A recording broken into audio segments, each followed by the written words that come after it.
Dios los bendiga, mis hermanos. Como siempre, poder predicar la palabra del Señor es un privilegio, pero a la vez es un reto. Y lo es porque, primero, porque la palabra de Dios son vivas, son eficaces. Luego, cualquier palabra que nos den para inicio del año, deseándonos buenos deseos de los anhelos del corazón del hombre, pueden caer al vacío, pero la palabra de Dios no lo hace. La palabra de Dios transforma el corazón del ser humano. La palabra de Dios puede dar vidas a aquello que está muerto. Todo fue creado por la palabra del Señor. Son poderosas. Y es un reto porque sabiendo lo poderoso que es la palabra del Señor es santa, poder hablar de ella conlleva un reto, valga la redundancia. ¿Por qué? Porque son santas. Primero, hay que asegurarse de trazar bien la palabra de manera que se diga lo que Dios quiere que se diga y luego también hablarle al pueblo de Dios para que entiendan lo que Dios dice y quiere que hagamos. Por eso yo quiero orar nuevamente. Yo sé que oraron, pero quiero orar para que el Señor sea hablando en nuestros corazones, para que el Señor sea diciéndonos lo que Él quiere que nosotros hagamos, de qué manera nosotros debemos cambiar, de qué manera podemos seguir adelante en este inicio de año, viviendo una vida centrada en Cristo, una vida cristocéntrica, donde Él sea lo primero en nosotros. Padre, te oramos sabiendo que tú tienes el control de cada situación. Oramos reconociendo tu grandeza, reconociendo tu poder, reconociendo tu amor para con nosotros. Venimos a ti conscientes de que te necesitamos, conscientes de que necesitamos de tu palabra. Transforma nuestros corazones, enséñanos lo que tú quieres enseñarnos en esta mañana. Muéstranos las cosas que son ocultas a nuestros ojos, que estamos haciendo que no te agraden, Padre. Y llévanos a amarte y a vivir una vida que apunte a glorificarte en todos los sentidos, Padre. En tu nombre, Jesús. Amén.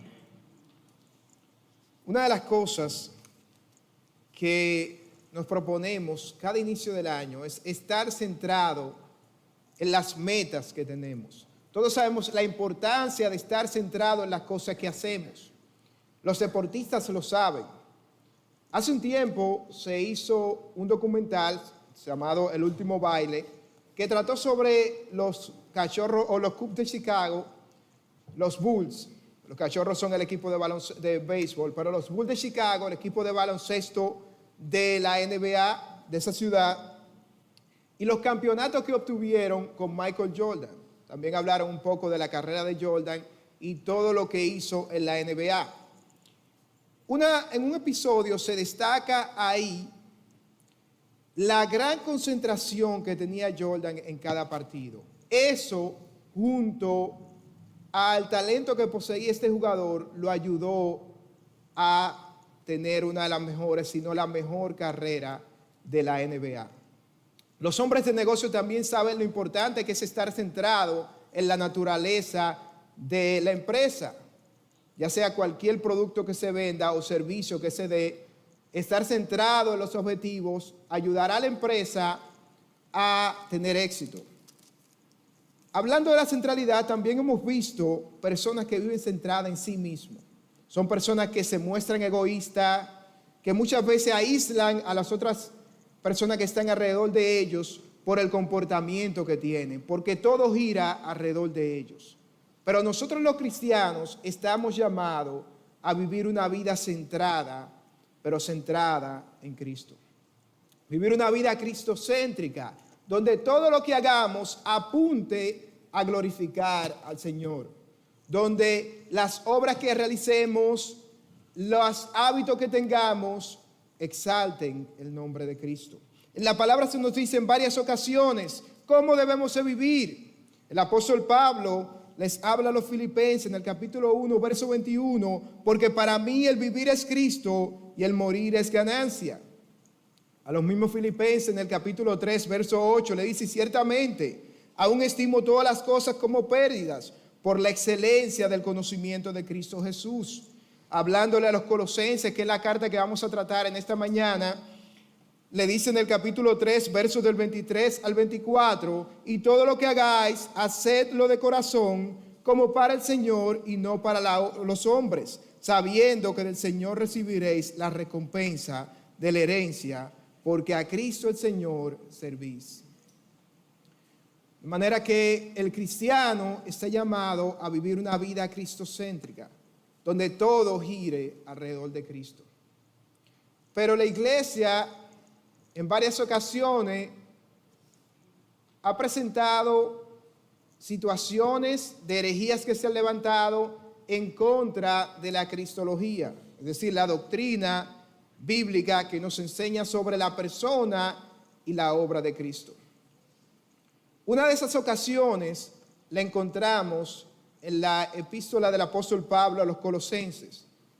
Aquí se había levantado una herejía en contra de la deidad de Cristo. También promovían algunos rituales, una especie de sincretismo entre ritos judíos y también paganos. Y Pablo tiene que combatir eso hablándole de la supremacía de Cristo sobre todas las cosas.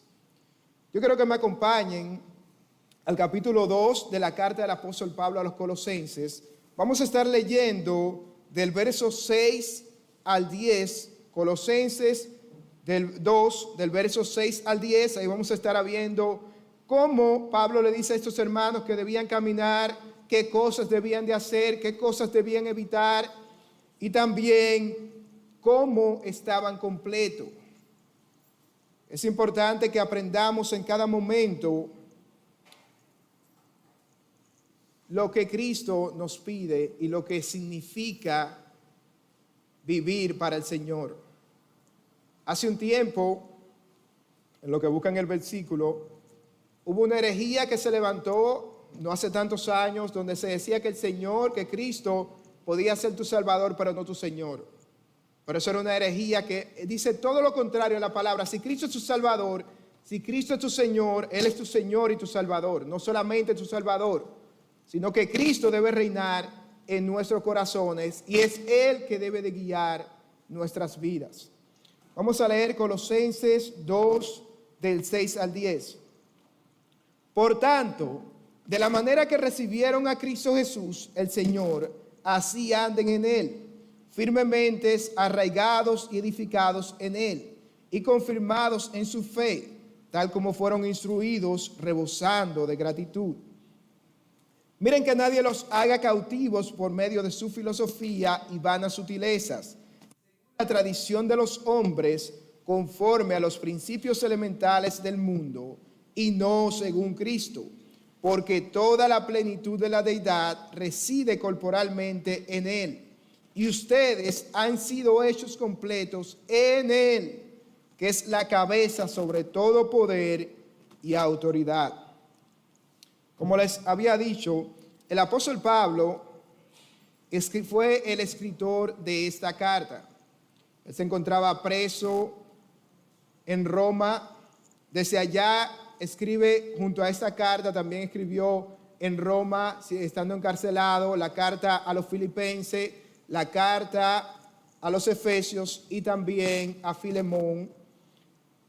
Estando encarcelado allá, recibe la visita de un consiervo llamado Epafras, que lo menciona en la palabra. Este consiervo se había encargado de predicar la palabra aquí en Colosas.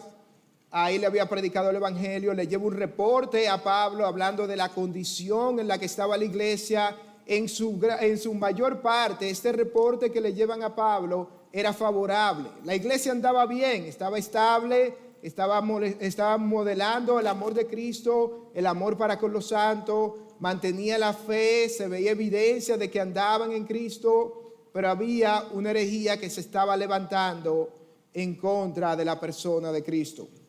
Habían falsas enseñanzas mezclaban rituales judíos y paganos, buscaban un conocimiento místico fuera de Cristo. Ellos no negaban que la salvación era a través de Cristo, pero sí negaban que Cristo era suficiente. Es decir, ellos decían, en Cristo tenemos la salvación, pero necesitamos algo más. Necesitamos practicar algunos ritos. Incluso se menciona adoración a los ángeles. Estos hermanos, o estas personas, porque no eran hermanos, eran falsos maestros, estaban predicando algo contrario a lo que la palabra nos enseña. Ahí Pablo destaca la supremacía de Cristo sobre todo. Todo fue creado por medio de Él y para Él. Él es poderoso para la salvación. No necesitamos más nada que Cristo. En Él podemos encontrar todos los tesoros de la sabiduría y del conocimiento de Dios. No es necesario ir a un poder místico para estar pleno, para estar completo. En Cristo estamos completos. Luego, de los versículos, en los capítulos 3 y 4, como es común en las epístolas de Pablo, él nos muestra ahí cuáles cosas debemos hacer para vivir la vida cristiana. Le muestra la meta del cristiano, hace una comparación de la vida vieja y la vida nueva y también cómo deben ser las relaciones sociales. En este capítulo 2, donde leímos los versos del 6 al 10, encontramos que Pablo comienza mostrando su preocupación por los colosenses. Él les dice la gran lucha que había tenido por ellos, los alienta para que sus corazones estén consolados y les deja saber, les dice que nadie los engañe con razonamientos persuasivos, que eran los argumentos que mostraban estos engañadores, estos falsos maestros, donde venían con argumentos persuasivos para disuadir a los creyentes de la fe que ellos tenían. Él se regocija al ver la buena disciplina y también la estabilidad de la fe de los colosenses. Y cuando venimos al capítulo 6, que es la primera enseñanza que vamos a ver en esta mañana, Pablo comienza diciendo, por tanto, haciendo una conexión con lo que ya le había dicho en los versículos posteriores. La primera enseñanza que podemos ver en este pasaje que leímos es que una vida cristocéntrica crece constantemente en su fe en el Señor. Voy a leer de nuevo los versos del 6 al 7. Por tanto, de la manera que recibieron a Cristo Jesús, el Señor, así anden en Él, firmemente arraigados y edificados en Él y confirmados en su fe, tal como fueron instruidos, rebosando de gratitud. Era aquí, el apóstol Pablo ya sabía la manera como ellos estaban andando, estaban mostrando frutos. Era evidente eso. Pero como la vida cristiana es una vida de constante crecimiento en el Señor, Él les exhorta a andar en Él. A andar de la manera como Cristo, como ellos habían recibido las enseñanzas sobre Cristo, debían de seguir andando, debían de seguir creciendo en el Señor. La palabra nos habla en varias ocasiones sobre andar. Podemos encontrar que habla sobre la manera de conducirse o la manera de vivir de alguien. Por ejemplo, Juan 1, primera de Juan, capítulo 2, verso 26, dice, el que dice que permanece en Él debe andar como Él anduvo, hablando de Cristo. Si decimos que permanecemos en Él, debemos de andar como Cristo lo hizo. También a los tesalonicenses, en el capítulo 4, verso 1, una carta que estuvimos leyendo recientemente o que estuvimos estudiando, les dice, por lo demás, hermanos, les rogamos y les exhortamos en el Señor Jesús, que tal como han recibido de nosotros instrucciones acerca de la manera en que deben andar y agradar a Dios, como de hecho ya andan, así abunden en ello más y más.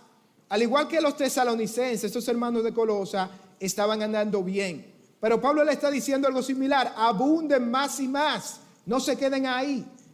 Hay que crecer. La vida cristiana es una vida de constante crecimiento, es un crecimiento progresivo. No podemos llegar a un punto mientras estemos de este lado de la gloria en el que digamos, ya he llegado al punto máximo. sino la meta de nosotros es crecer conforme a la estatura del varón perfecto, que es Cristo Jesús. De manera que esos hermanos estaban andando y debían de seguir andando de esa manera. También Colosenses, la misma carta que estamos viendo en el capítulo 1, verso 10, él les dice a los colosenses, para que anden como es digno del Señor, haciendo en todo lo que le agrada, dando fruto en toda buena obra y creciendo en el conocimiento de Cristo. Es una vida, la vida cristocéntrica, la vida del cristiano, es una vida que agrada a Cristo. Nuestro andar, nuestra manera de conducir debe de exaltar a Cristo. Él les dice a los filipenses que vivan conforme al evangelio que habían recibido. También menciona en otra de sus cartas que vivan conforme a la vocación a la que fueron llamados. El cristiano está continuamente creciendo, continuamente aprendiendo, desarrollando los hábitos de Cristo. ¿De qué manera? Orando, practicando las disciplinas espirituales, viendo un constante desarrollo en su vida, pero debemos permanecer en Él. Recuerden lo que Él dice en Juan 15, si permanecéis en mí, van a dar fruto, llevaréis frutos. De manera que la única forma no es andar simplemente para ser buena persona, para tener moral, aunque sí estamos llamados para eso, pero la razón de todo eso es lo que Cristo ha hecho por nosotros. Vamos a ver el verso 7, lo que Él le dice: firmemente arraigados y edificados en Él y confirmados en su fe, tal como fueron instruidos, rebosando de gratitud. Y podemos ver varios verbos. Dice arraigados y edificados en Él y confirmados en su fe, y habla también rebosando de gratitud. Si vamos a ver los primeros verbos, arraigados, está en voz pasiva, es decir, la acción recae, no la realizamos nosotros, no la realizan los colosenses, sino es una acción que se hace sobre ellos. Y es Cristo quien los arraiga a ellos, es Cristo quien nos arraiga a nosotros. En otra versión dice quien nos ayuda a echar raíces profundas en nuestra fe. Es Cristo quien nos arraigó, es Cristo quien nos trae aquí. Y la otra que dice es edificados. La primera hace mención a un árbol que echa raíces, como nos dice el Salmo 1, verso 3. Dice, será como árbol plantado junto a corrientes de aguas que da su fruto a su tiempo y su hoja no cae. Lo segundo es siendo edificado, haciendo alusión a un edificio que crece sobre el fundamento. Y ese fundamento es Cristo. Pero me llama la atención en el original, en el griego, dice siendo edificados. Una palabra que está en continuo, en presente continuo, como se llama en la gramática, una acción que se va realizando constantemente, siendo edificados, creciendo constantemente, de una manera progresiva, y edificados en Él y confirmados en su fe. Pero el fundamento de todo es Cristo. Como profesor, me ha tocado en varias ocasiones hablar con estudiantes de una lengua extranjera. Ellos están interesados en aprender el idioma extranjero y me dicen constantemente, a veces son estudiantes que son principiantes, y me dicen, profesor, yo quiero hablar ya como un nativo, quiero llegar al nivel donde habla avanzado. Y yo constantemente le digo, primero domina los fundamentos. Primero tiene que dominar las estructuras básicas, el fundamento, para que pueda seguir progresando. Algo similar nos pasa a nosotros. Hay muchas veces personas que llegan al cristianismo y quieren un conocimiento profundo de algo místico, pero no van al fundamento que es Cristo. Y eso es lo que le está diciendo aquí, siendo edificados en el fundamento que es Cristo. Cristo es el fundamento de nuestra fe. Para vivir vidas cristocéntricas, Cristo debe ser ese fundamento. Le dice, edificados en Él y confirmados en su fe, tal como fueron instruidos, rebosando de gratitud. Cuando somos arraigados en Cristo, cuando estamos siendo edificados, eso, nuestra conducta, nuestra manera de ser va a evidenciar nuestra fe, va a confirmar nuestra fe, y eso va a provocar, al saber lo que Cristo está haciendo en nuestras vidas, va a provocar que haya un regocijo en nosotros. Recuerda lo que dice Pablo en la epístola, primera epístola a los tesalonicenses, capítulo 5, verso 18, cuando le dice: da gracias en todo, porque esta es la voluntad del Señor. Hablando de ese pasaje, el pastor John MacArthur dice: en la medida en que andan en él, crecerán en él y serán confirmados en su fe, y como resultado darán gracias a Dios. La pregunta que yo te hago, mi hermano: ¿estás creciendo en tu relación con Cristo? ¿Refleja tu vida gratitud hacia el Señor? Hay un pastor de hace varios siglos llamado Gardiner Spring que tiene un libro que se llama Los rasgos distintivos del verdadero creyente.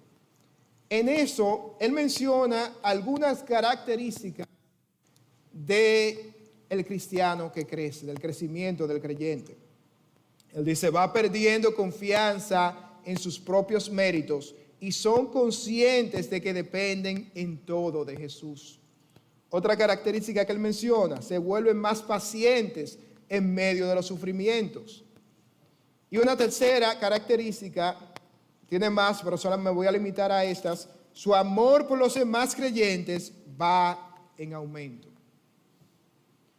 De manera que debemos examinar si estamos creciendo en Cristo, si estamos siendo agradecidos con lo que el Señor está haciendo en nuestras vidas también. Otra cosa que vemos aquí, hemos visto que una vida cristocéntrica crece constantemente en la fe en el Señor. Y una segunda enseñanza que encontramos aquí es que una vida cristocéntrica no se deja engañar por corrientes de pensamientos contrarias al Evangelio. El verso 8 dice: miren que nadie los haga cautivos por medio de su filosofía y vanas sutilezas, según la tradición de los hombres, conforme a los principios elementales del mundo y no según Cristo. Lo que Pablo les está diciendo aquí es: tengan cuidado, estén alertas de no dejarse llevar como presa, como botín, por aquellos que están con argumentos persuasivos, tratando de disuadirlos de lo que ustedes han aprendido de Cristo. Esa palabra filosofía, en su forma base, en su significado base, la filosofía es el amor a la sabiduría. Yo recuerdo en mi primer semestre en la universidad, tuve que tomar una materia que se llama Introducción a la Filosofía.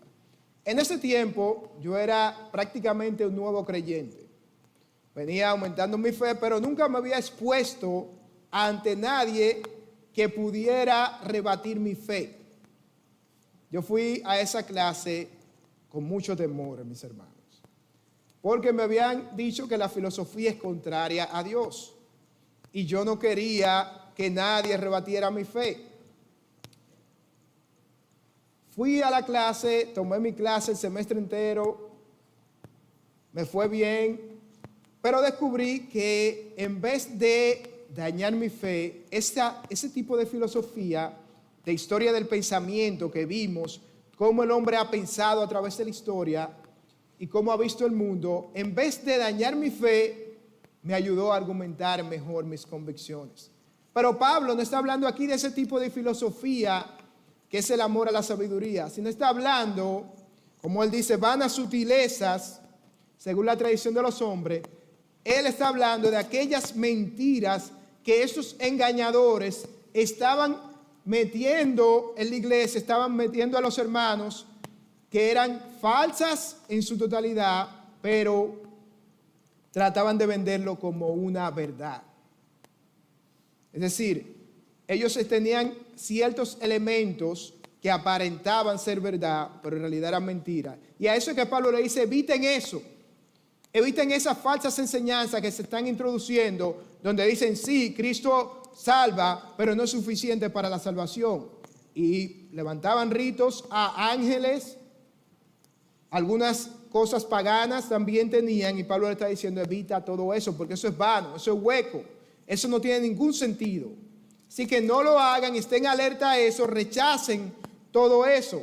Son doctrinas o son corrientes de pensamientos conforme a los hombres y no según Cristo, no según lo que nos enseña la palabra de Dios. En varias ocasiones también vemos al apóstol Pablo alertando y también soltándole a los hermanos a que eviten aquellos falsos profetas que venían a tratar de convencer a los hermanos de lo que habían creído. Por ejemplo, en Filipenses 3, verso 2, le dicen, cuídense de esos perros, cuídense de los malos obreros, cuídense de la falsa circuncisión.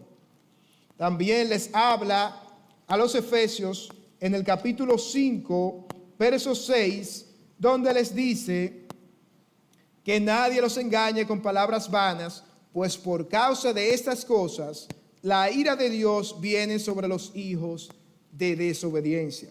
Les está advirtiendo aquí que tengan cuidado de esas falsas enseñanzas. Hay un término que se ha puesto de moda, aunque existía hace muchos años, pero con el auge del internet, ahora se ha puesto de moda, que es el término fake news, que son noticias falsas, algunos le llaman noticias falseadas, donde ha proliferado por el internet, comienzan noticias que aparentan tener cierta verdad, pero en realidad son mentiras, con la finalidad de, en ocasiones, dañar reputación, mal informar a las personas, o simplemente ganar que los vean, ganar view, como le dicen, ganar presencia en las redes. Este tipo de información tiene algunas veces informaciones o datos que pueden aparentar ser verdad, pero en realidad lo que buscan es provocar un daño en las personas, cambiar a veces las opiniones de las personas o simplemente mal informar. Lo hemos visto, por ejemplo, noticias de personas famosas que dicen se murió fulano, pero en realidad no está muerto. O una noticia sobre hablando mal de una persona, de un candidato político cuando no lo es. O una foto que hacen un montaje de la foto y dice eso está pasando aquí para alarmar a las personas. Algo parecido a eso es lo que está hablando Pablo. Tengan cuidado de eso, que lo disuada de su manera como han sido enseñados, de la manera como han sido enseñados. Tengan cuidado de eso. Y tal vez, mis hermanos, nosotros no vamos a negar la suficiencia de Cristo, pero muchas veces lo demostramos con nuestra manera de ser, con nuestro comportamiento, donde estamos buscando algo más que Cristo para sentirnos completos. Estamos buscando un estilo de vida, otra persona que nos complemente en el sentido de que llene nuestro corazón, un espacio que le toca a Cristo, o cualquier profesión o cualquier cosa que ocupemos a Cristo, el lugar de Cristo en nuestras vidas. Entonces, mis hermanos, ¿de qué manera estamos combatiendo esas falsas enseñanzas en nuestro día a día? Estás alerta para rechazar toda enseñanza que sea contraria a Cristo. Estás viviendo según Cristo, no según las tradiciones de los hombres, sino según Cristo. Una tercera enseñanza que encontramos aquí es que una vida cristocéntrica está completa en Cristo. Leemos los versos 9 y 10. Y aquí les dice, porque toda la plenitud de la deidad reside corporalmente en Él, y ustedes han sido hechos completos en Él, que es la cabeza sobre todo poder y autoridad. Una de las cosas que tenían estos maestros o falsos maestros era que ellos veían una diferencia o hacían una distinción entre el cuerpo, la parte material, y el espíritu. Decían el espíritu es bueno, pero el cuerpo es malo. Y no podían entender cómo Dios se había hecho hombre, cómo Cristo había sido, cómo Dios se había encarnado en la persona de Cristo. Y por eso Pablo le dice, porque toda la plenitud de la deidad reside corporalmente en él. Es en Jesús que reside toda la plenitud de la deidad. Jesús es plenamente Dios, es Dios hecho hombre. Y en él ustedes están completos. No en nada más, no en ningún conocimiento místico, no en ninguna adoración a ángeles, no en ningún ritual. Es en Cristo que hemos sido completos. Él es la cabeza de la iglesia. Y Pablo lo menciona aquí, Él es también la cabeza del cuerpo que es la iglesia. Es el principio, el primogénito de entre los muertos, a fin de que Él tenga en todo la primacía. Porque por Él fueron creadas todas las cosas, tanto en los cielos como en la tierra, visibles e invisibles, ya sean tronos o dominios o poderes o autoridades. Todo ha sido creado por medio de Él y para Él. En Cristo nosotros también estamos plenos. En Cristo estamos completos. No necesitamos más nada. Es lo que está diciendo Pablo.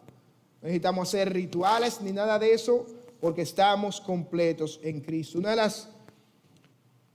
de los puntos de la reforma de las 5 solas fue solo Cristo, o es solo Cristo. Eso decía, solo Cristo es suficiente para la salvación. Solo Cristo es mediador entre Dios y el hombre. De manera que si estamos en Cristo, estamos completos. Él es el único que puede llenar nuestros corazones. Él es el único que puede saciar la sed que tenemos. Él es una fuente inagotable, una fuente donde siempre podemos venir a Él.